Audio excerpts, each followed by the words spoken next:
फिर से आपके लिए वीडियो लेकर आई हूँ।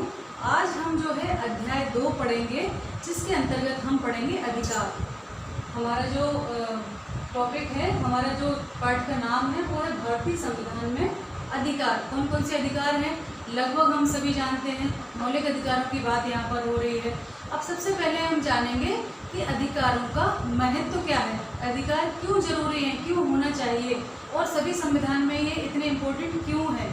तो महत्व की जब हम बात करते हैं तो लगभग एक परिभाषा हमारे सामने आ जाती है कि अधिकार वे परिस्थितियां हैं जिनके अभाव में कोई भी मनुष्य अपना विकास नहीं कर सकता है।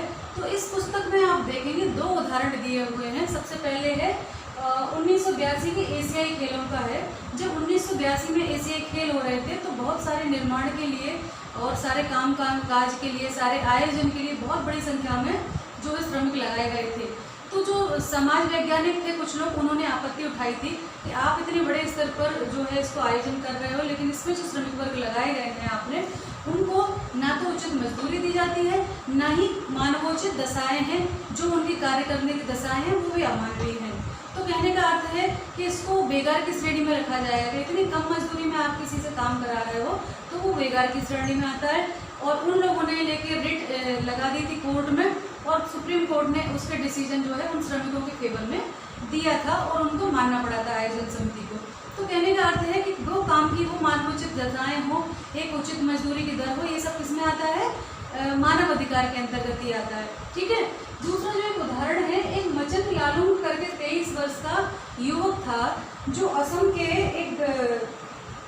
का एक वो था जिला मणिगांव जिले के चुबरी गांव का एक युवक था। 23 वर्ष की अवस्था थी उसकी, और उस पर एक आरोप था कि उसने किसी को गंभीर चोट पहुंचाई है, गंभीर क्षति पहुंचाई है। तो उस पर जो है उसको गिरफ्तार किया गया और उसको पाया गया कि वो मानसिक रूप से स्वस्थ नहीं है, मानसिक रूप से अस्वस्थ है। तो वहीं पर एक तेजपुर का जो वो था, तेजपुर के लोकप्रिय गोपीनाथ बारदोली अस्पताल में उसको भर्ती कराया गया इलाज के लिए। उसका इलाज चला और वहाँ के डॉक्टर्स ने जो है 1967 में, 1967 में और 1996 में 2 बार जो जेल प्रशासन को चिट्ठी लिखी और कहा कि अब ये व्यक्ति स्वस्थ है, इसके ऊपर अब आप मुकदमा चला सकते हैं, मुकदमा चलाया जाना चाहिए। लेकिन किसी ने गौर नहीं किया और वो व्यक्ति 23 वर्ष की अवस्था से, जब से वो वहाँ गया था, गिरफ्तार हुआ था, तब से लेके तो 77 वर्ष की अवस्था तक वो ऐसे ही, उस पर ना कोई मुकदमा चलाया गया ना कुछ चलाया गया, वो ऐसे ही उसमें भर्ती रहा। लेकिन अंत में जाकर एक टीम आई थी, मानवाधिकार आयोग की एक टीम नियुक्त हुई थी और उसने वो राज्य के बंदियों का निरीक्षण करने के लिए आई थी मानवाधिकार की टीम। उन्होंने देखा कि ये व्यक्ति इतने दिनों से बिना मुकदमा चलाए बंदी है और लगभग उसके जीवन के 54 वर्ष यूं ही बंदी गृह में चले गए बिना मुकदमा चलाए। तो ये तो एक व्यक्ति का जीवन नष्ट हो गया पूरा का पूरा, क्योंकि हो सकता है मुकदमा चलता तो उसको कुछ वर्ष की सजा होती, अगर दोष सिद्ध होता तो। अगर नहीं होता तो हो सकता है वो आज़ाद हो जाता और एक अलग जीवन जीता। वो स्वस्थ हो गया मानसिक रूप से, और लेकिन उसको ऐसे ही अवस्था में रखा गया। तो ये ऐसे केस जो आते हैं, ये ऐसे हैं शोषण के विरुद्ध अधिकार की श्रेणी के अंतर्गत ही आते हैं। पहला भी जो केस मैंने बताया था ऐसे खेलों वाला, वो भी बेगार का शोषण के विरुद्ध अधिकार के अंतर्गत आता है। और ये जो मचन लालुंग वाला केस है, ये भी जीवन और स्वतंत्रता के अधिकार के अंतर्गत आता है कि उस व्यक्ति का जीवन यूं ही खराब कर दिया, दाव पे लगा दिया अनदेखी के चलते, है ना। तो उसको त्वरित कार्रवाई नहीं होनी चाहिए थी, क्या उसको तत्काल सुनवाई की आवश्यकता नहीं थी। ये सारी चीज़ें चूँकि आवश्यक हैं, इसीलिए अधिकारों का महत्व बहुत ज़्यादा बढ़ जाता है। आगे हम चलते हैं। अधिकारों का घोषणा पत्र। अधिकारों का घोषणा पत्र किसे कहते हैं? किसी संविधान में ये लागू होता है कि किसी देश के संविधान में किन अधिकारों को मौलिक अधिकारों की श्रेणी में रखा जाएगा, कौन कौन से अधिकार जो हैं वो नागरिकों को दिए जाएंगे। कुछ फंडामेंटल राइट्स हैं जो सभी देशों में लगभग समान होते हैं, पर फिर भी सभी देशों की अलग अलग परिभाषाएं होती हैं, अलग अलग वो होते हैं। तो जो सूची बनाई जाती है जिसको संविधान का संरक्षण होता है, जिन अधिकारों को संविधान के संरक्षण में और सुरक्षा में रखा जाता है, उन अधिकारों को मौलिक अधिकार कहा जाता है। और वो जो है कानून द्वारा, न्यायालय द्वारा प्रवर्तनीय होते हैं। अगर उनका हनन होता है तो न्यायालय की शरण में जा सकते हैं। किसी भी व्यक्ति को अधिकार नहीं है कि वो इन मौलिक अधिकारों का हनन करे, किसी व्यक्ति के मौलिक अधिकारों को क्षति पहुंचाए। न ही किसी सरकार को ये अधिकार है कि वो नागरिकों के मौलिक अधिकारों का हनन करे।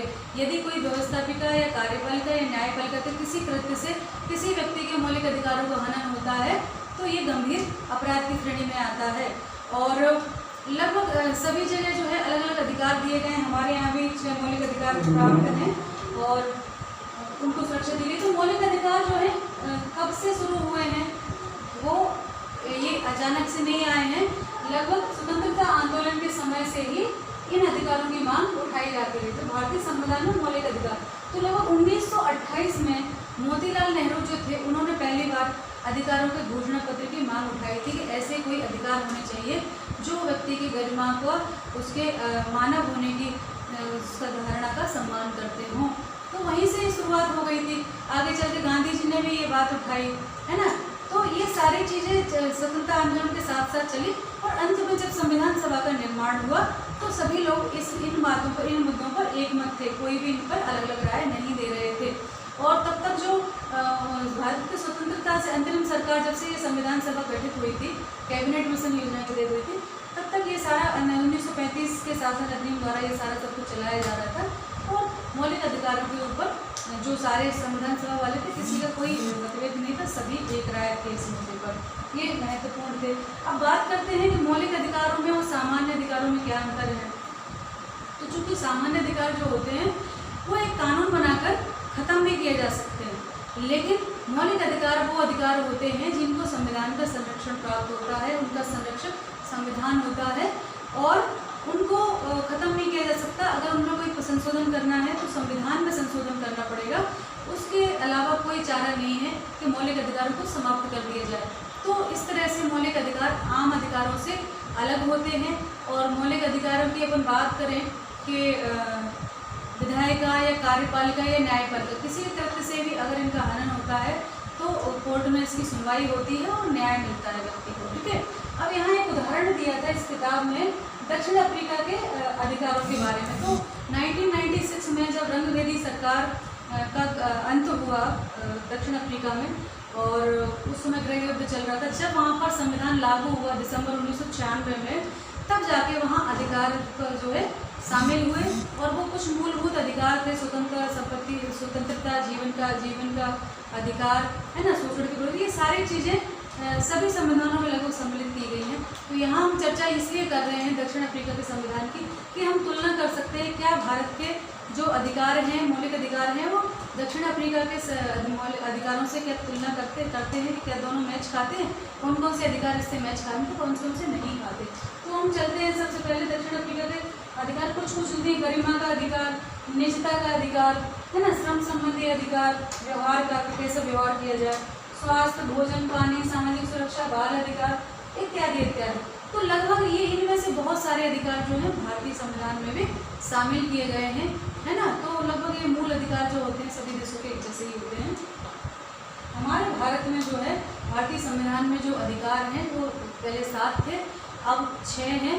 संपत्ति के अधिकार को हटा दिया गया है और अब 31 में था, जो आर्टिकल 31 में था वो हटा दिया गया, 300 काम में कर दिया गया है और एक कानूनी अधिकार रह गया है वो। तो अब भारतीय संविधान में जो अधिकार है वो संविदा का अधिकार आर्टिकल 14 से लेके तो 18 तक है। स्वतंत्रता का अधिकार वो 19 से में है और शोषण के विरुद्ध अधिकार जो है बेगार प्रथा वाला, बाल श्रम वाला, ये सारे इसी के अंतर्गत आते हैं। फिर धार्मिक स्वतंत्रता का अधिकार, ये आर्टिकल 25 से 28 तक है। और उसके बाद है सांस्कृतिक और शैक्षणिक अधिकार, ये आर्टिकल 29, 30 में है। और 31 वाला जैसे कि मैंने बताया संपत्ति का था, वो निश्चित हो गया है। और अंतिम जो है संवैधानिक उपचार का अधिकार, जो अनुच्छेद 32 के अंतर्गत है। और डॉक्टर साहब भीमराव अम्बेडकर ने इसको भारतीय संविधान की आत्मा कहा है, क्योंकि इसका अर्थ है, संवैधानिक उपचार के अधिकार का अर्थ है कि अगर ये सारे मौलिक अधिकारों को कहीं हनन होता है तो ये न्यायालय में इसका उपचार मिलेगा, इसका न्यायालय में परिवर्तनीय होंगे। तो आर्टिकल 32 के तहत ये अधिकारों के हनन पर हम सुप्रीम कोर्ट में कोई याचिका दायर कर सकते हैं और आर्टिकल 226 के तहत हम हाई कोर्ट में किसी भी राज्य के उच्च न्यायालय में याचिका दायर कर सकते हैं। तो इसीलिए इसको भारतीय संविधान की आत्मा कहा है, क्योंकि अगर ये नहीं होगा तो सारे अधिकार बेमानी हैं। ऐसे तो नीति निर्देशक तत्व भी हैं, कर्तव्य भी हैं, है ना। वो भी मौलिक है, मौलिक अधिकार, मौलिक कर्तव्य, लेकिन अगर उनका पालन नहीं करते हैं तो कहीं उनके लिए दंड की व्यवस्था नहीं है। वो एक नैतिकता के नाते लोगों को बताया गया, नागरिक होने के नाते हमें उनका पालन करना है, लेकिन अगर उनको पालन कोई नहीं करता है तो कहीं दंड की व्यवस्था नहीं है। इसीलिए मौलिक अधिकार जो है अन्य से अलग होते हैं। इस वीडियो में हम इतनी ही चर्चा करेंगे, आगे इसके और पढ़ाएंगे। इन सारे जो अधिकार हैं उनको डिटेल में हम पढ़ेंगे और इसके साथ नीति निर्देशक तत्वों के बारे में भी हम जानेंगे। तो इसी के साथ ये समाप्त करती हूँ। अपना ध्यान रखिए और पढ़ाई करते रहिए। नमस्कार।